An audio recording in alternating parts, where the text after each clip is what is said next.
Strictly Business. I am Alfonso Santinello, and we are in our new set. We have Corey Veteramo here, and just wanted to see what the backdrop was. And we have Nunzio from Financially Digital, and he's also the co-host of the Economy Show coming on the Business Channel every other week. Every week it's up, right? Yeah. Film. So check them out. And we'll talk to you later on about the show and what you guys talk about and things like that. All three people that tune in, thanks. Appreciate it. I'm sure it's like 3.5 or 3 and it's small. On a good week. People click the link, they're like, oh, this looks interesting. Click, oh, you tricked me. Click the link. Alright, so first up, the Facebook IPO. Today they announced that it was going up in the price range. So now it's going to be $34 to $38 a share, which originally they were saying was going to be $20 to $35. Now they're moving it up, which basically means that they think the company is worth, where is it, $104.2 billion. That's a lot of money. Yeah, they said it was trading, it will be trading at higher valuations than Google was when it IPO'd initially. Yep. And that, I mean, a company makes, I think last year, the article said they made $4 billion in revenue, in sales revenue.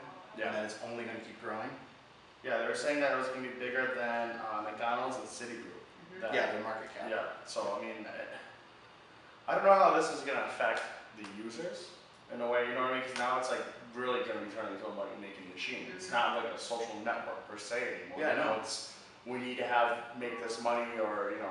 Well, think about it. I mean, marketers all the time are trying to fish for where their demographics are, and if 900 million users are all in the same place essentially, then that's a revenue jackpot right there for companies and advertisers. It's kind of like fish in a barrel.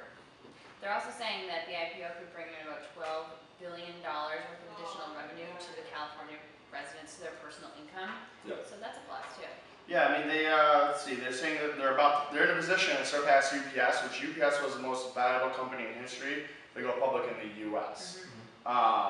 Based on the market capitalization and probably boring some things with viewers that don't want to listen to that. That's just what we talk about in the economy. Yeah, we'll let them talk about an economy. We're going to talk about the gossip and the BS. And talk about all the millionaires it's going to make. Yeah. Zuckerberg's $1 billion windfall. Yeah, exactly. I'm like, it's like a lottery. It's not that funny. No, nor does he have a personality. Whoops. Heyo. So yeah, they it's no secret that they're releasing the IPO. Now I read an article today that they're actually pushing back the release, or pushing back the IPO. What? Yeah. May 17th. No, they pushed it back. That's May 17th is the day that they have to make the final mark, right? Yeah. The total, or the... But the actual hitting the market, it got pushed back to the original date. Oh, okay. Got pushed back. It's no longer the original date, sorry. But every day there'll be something coming up. But it's was it 2012? It's expected to make 6.1 before it even hits. Before the whole IPO, it's supposed to make $6.1 billion. So it's a money-making machine. So yeah. Next up is Yahoo CEO Resume Scandal. Yahoo just has shit luck for everything, especially with their executive team. Like it's I just. still really like them. They're my search engine. That's Yeah. cute. Yahoo. We were friends up until you said that. Yeah, I know. have to think Sorry. about it. So the guy Scott Thompson That is weighs on my soul a little bit. I'm an avid Yahoo user. Basically, if you're living under a rock, he says his resume from 1978 had degrees from both accounting and computer science from the Massachusetts Stonehill College. JP went there. Did you know that? No, I didn't. JP's not smart though. JP doesn't watch the show, hopefully. Just kidding, JP, you're mad. So there's actually, I found an article, and I'm going to switch it over. There was actually 7 big names of people that got caught lying on their resume, and they got either fired, sued, or in jail. So really quick, there was a guy called, in 2002, Kenneth Lomcar lost his position as CFO at Veritas Software for lying about his educational background. George O'Leary spent 5 days on the job as head football coach at Notre Dame in 2001 before he got forced to resign for lying on his resume about both his education and his athletic background.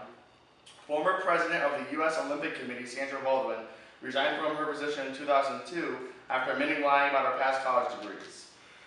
Let's see. Laura Callahan resigned from her position as Senior Director with the Homeland Security Department. Jesus, you figured they would know. I In 2004, after I discovered her resume featured 3 degrees from Wyoming, when she actually got it from Hamilton. It was like they lied about the school she went to. Let's see.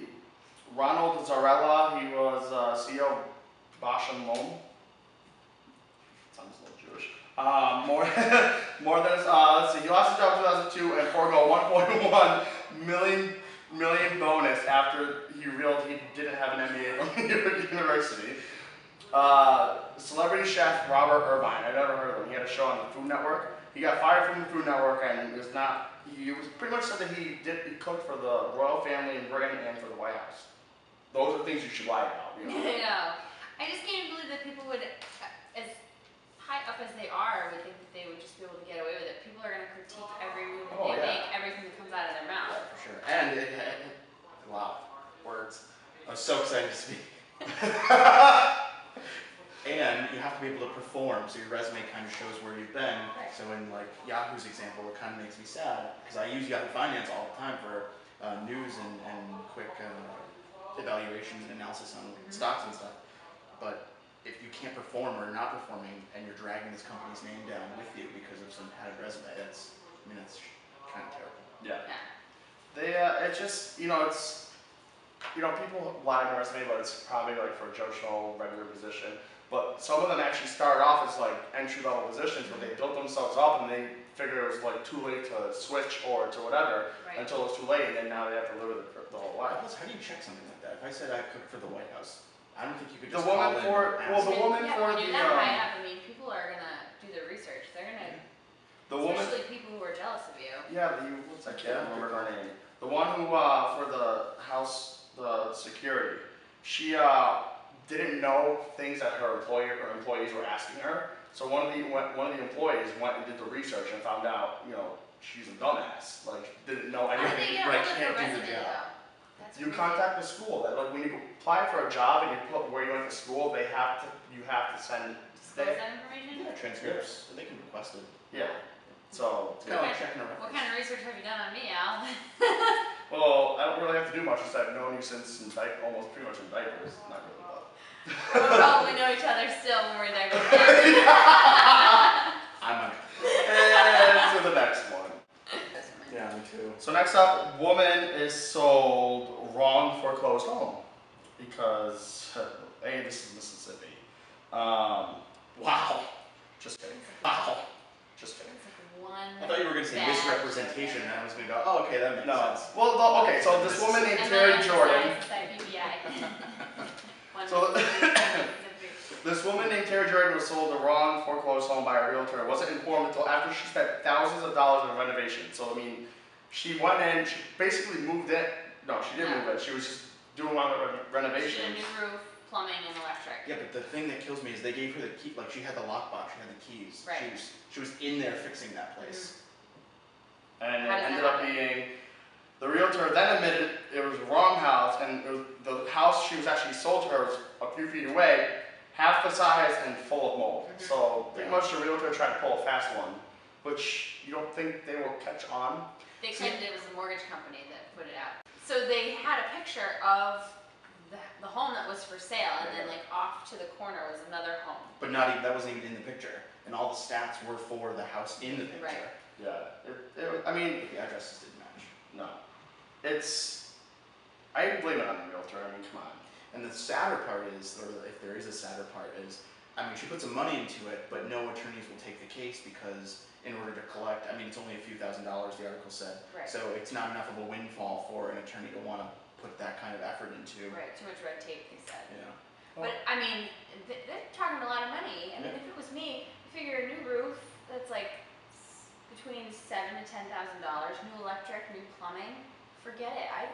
And then there's like this barn in the back. She bought it because it was, Big lot. yeah. She was really excited about it, and then She got screwed. big time. Bad mortgage companies. Lastly, I found this article from designtaxi.com. There's a lot that I know about this, but how a lot of big brands and their names and how the names actually came about and how some have evolved over time and how they came up. So I'm going to go over a few of them. Lego. It was a combination of the Danish word legot. Legot. I can't even read it. Okay. Which means to play well. Lego also means I put together in Latin, but the group only claims it's a coincidence. I know, I didn't know that. Yeah. I'll have to do some research for you on that one. Okay, we'll get that to you, Businews fans. Businews. Next up, 7-Eleven was originally called U Totem. And that makes U dash tote, like a tote bag, and then apostrophe. And, yeah. In 1946, it changed its name because it extended its hours from 7 a.m. to 11 p.m., but obviously now it's 24/7. Adidas was named after its founder, where they grabbed the first letters of the first name and the first letters of the 3 letters of the last name and formed Adidas. Amazon, this was funny. The guy basically went to the dictionary and wanted to find a word that began with A, and he picked Amazon because it was the biggest river in the world, and he wanted his company to be the biggest company in the world. Coca-Cola derived from cocoa leaves and cola nuts, but the owner or the founder changed the K to a C because it flowed. The logo, the name flowed a lot better. Didn't they add cocaine in the original Coca-Cola? Yes, but not like, they didn't just add cocaine, it was like a byproduct of the beverage. No. Right? The raw ingredients, the cocoa. Like cocaine, I don't know. Oh. Why is it cocaine? Where the names come from. Okay, let's see, eBay. Originally, the site belonged to a tech company called Echo Bay Technology Group, and the owner of the company wanted to shorten it to echobay.com, but something was already taken by a mine company, so he shortened it to eBay. Now eBay obviously stands on its own and actually owns a bunch of other companies. Pepsi was named from a digestive enzyme called pepsin. A little science for you there today. Skype originally was Sky peer-to-peer, and then it morphed to Skyper, and then Skype, as we all know it. I think I would like Skyper better. Really? Yeah, it sounds more VA. I'm okay with What if Skype. you did it in the past? You Skypered? I mean, if that was the company. I'm Skypering? Did you Coca-Cola? No. And then the last one, Starbucks. It was named after a character in Moby Dick, which I didn't even know. Well, I didn't read Moby Dick, so I don't know. I looked up a couple of like the elements of what makes a really good logo, and I thought that these were interesting. It should be memorable, timeless, appropriate, simple, scalable, distinctive, and strong without color. That was my favorite one because they took like the Toyota symbol and they took the color out of it, and it's still recognizable in black and white. Well, that's Nike. Nike was named after the Greek goddess, which meant victory, and then the swoosh was supposed to symbolize her flight. Like that was the whole, and the name, the logo, everything. Like I didn't say stuff like the Volkswagen, Starbucks, and Pepsi. I mean, you see those circles with those designs, and maybe you take the color out, you still know what they are. Right. Exactly. That's what makes a great logo. A little marketing 411 for you. But there's a lot. I mean, another big brand name, Businews. Yes. Recognizable, timeless, memorable. Some can't pronounce it, but hey. As Tom Fox would say, busy news. Yeah, see, well, that's how I. Simple may not be in that. The Well, descriptive I there. came up with it because of business and news, and it was pretty much the morph of the word. But the way that it's spelled, a lot of people are like call it business. So where did Creative Strategy Agency come from? It was actually the second name of my company. The first name I didn't like, which I'm not going to say.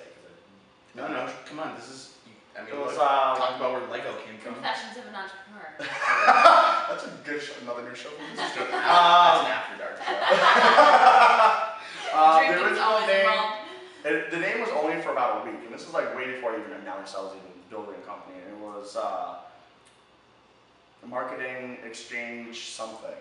I still actually have all the logo designs that I saved everything, but then for some reason, I don't know how, I wanted the light bulb, and I actually came up with my slogan before I came up with the company name.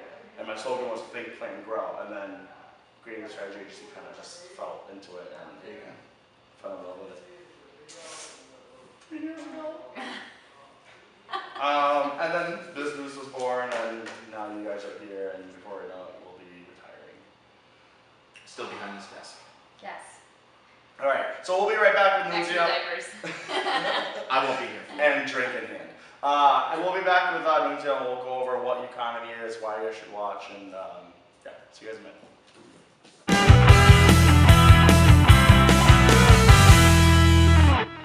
And welcome back. I'm here with Nunzio Bruno, founder, CEO, president. What's your title at financiallydigital.com? We'll go with president, founder. President, founder, the man in charge. The man in And he's also co-host of The Economy, show that's on the Businews channel. First, what is Economy? So people that have never seen the episode of the show. So if you've never seen it, our little catchphrase is macro made micro, and the idea is that we try to take larger issues, stuff that's going on in the news, whether it be about personal finance or just broader economic issues, and kind of boil it down to how it could affect us every day. Mm-hmm. And you host that with Tom Fox, Correct. who isn't here. got a little sick, so he says. Just kidding. So you guys are about 15, 20 episodes in now, right? You guys are about 20 episodes in now. What have you seen? I think so. Episode 18 or 19 in that time frame. So what kind of things have you guys talked about?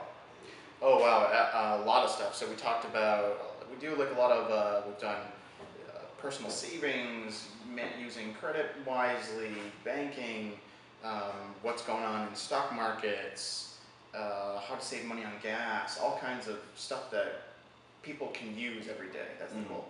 And so your background, and the reason why I asked you explain to what your background is, so the reason, So I'm a professor over at Bay Path as well, and I teach finance and economics as an adjunct.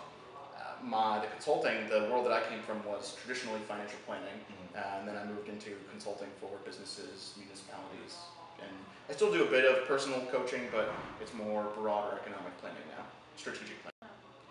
So Tom is a huge advocate of financial literacy, and he's the director of community outreach, I believe, at Cambridge Credit Counseling. Nice. Yes. Now, and you guys have actually written books together, or in the process of it? Yes, we are writing a book together, and the working title of it is This Isn't Your Parents' Economy, and it's along similar lines. It's, whether you're graduating from college or making a transition in a career, what are the things that you can do right now to make smart decisions? How can you make the most out of your social networks? How can you start planning so that it doesn't just make sense 40 years from now, retirement, but you can buy that house in here, or you can, have the things that you want and still not be going week to week. So for the people that have never seen your show, why should they watch your show? You should definitely watch the show. It's kind of funny sometimes. We talk about some pretty topical and objective things, stuff that you get out of, you can use every day. And I think it's an overall good time. It's a solid 15 minutes of learning. Yeah. And you guys film as well with In Charge Show and the Real Estate Wrap Up. You guys film in Ludlow, the Ludlow Cable television studio. So you guys get aired in Ludlow. And I think the next week or so, you guys will be here in Wilbraham, and hopefully from there keep growing. So you might catch Nunzio on TV here and there. I'll get your autograph after the show. And yeah, so what's the Twitter handle and Facebook page if they want to get it? So if you don't watch the show, we know that we never get this right. I think it's at Economy Show on Twitter, and the same for Facebook. Yeah. The Economy Show. Yeah. All right. Nunzio, thank you so much for coming on. Thank you, sir. And thank you guys for watching. Yeah, so I'm going to have to go pick that up, and I will see you guys later.